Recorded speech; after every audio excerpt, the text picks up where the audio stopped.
அனைவருக்கும் வணக்கம். நான் உங்கள் ஜான்சன் கனடாவிலிருந்து. இந்த உலகத்தில் நாங்கள் ஒவ்வொரு மனிதர்களிடமிருந்து ஒவ்வொரு விடயங்களை கேட்டுக்கொண்டு தான் இருக்கின்றோம்.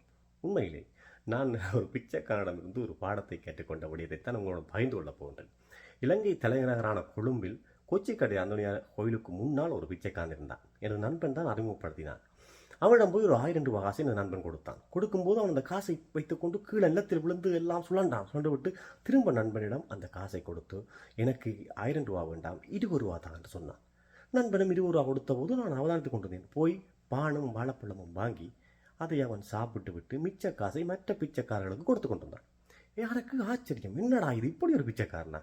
நான் அவனிடம் சென்று கேட்டேன், நீ அந்த 1000 ரூபாய் வைத்திருந்தால் நீ எத்தனை வேளைக்கு சாப்பிட்டுருக்கலாம், அதை விட நீ மிச்சத்தை மற்றவர்கள் கொடுக்குறாய் ஏன் என்று கேட்டேன். அதுக்கு அவன் சொன்னான், தனக்கு நம் உழைப்பின் மேலே நம்பிக்கை இருக்கிறது, மற்றபடி என் அந்த காசை பாதுகாக்க வேண்டிய அவசியம் கிடையாது. தான் நிம்மதியை தொலைக்கவில்லை, தான் இப்பொழுது நிம்மதியாக இருக்கிறேன், இங்கே சாப்பிடுவேன், இங்கே படுப்பேன், இங்கே போவேன், எதை பற்றியும் கவலைப்பட தேவையில்லை என்று சொன்னான். அவன் தனது உழைப்பின் மேலே நம்பிக்கை இருப்பதால் அவன் அடுத்தது வேலைக்கு தேவைக்கு ஏற்றதுக்கு தான் உழைப்பின் என்று சொல்கின்றான்.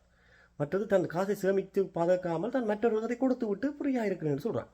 என்னடா இது இவ்வளோ பெரிய, நாங்கள் எவ்வளவு சொத்துக்களை வேண்டிவிட்டு அதை பாதுகாக்கிறதுக்காக நிம்மதி இல்லாமல் ஓடிக்கொண்டிருக்கிறோம், தேவையில்லாதவற்றை வாங்கிவிட்டு.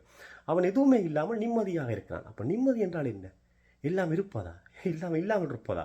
புரியவில்லை அல்லவா? நிம்மதி என்பது நாங்கள் தேவையில்லாத சுமைகளை சுமந்து கொண்டு தெரியாமல் புரியா இருக்க வேண்டும் என இதை பற்றியும் கவலைப்படாமல். அந்த பிச்சைக்காரனை பார்த்தீர்களா? அருமை, ஆச்சரியம். நிம்மதியாக இருக்கணும் நாங்கள் எல்லாருமே, அதற்காகத்தானே ஓடித்திரிகிறோம். ஆனால் நிம்மதி இல்லாமல் வாழுகிறோம். நன்றி.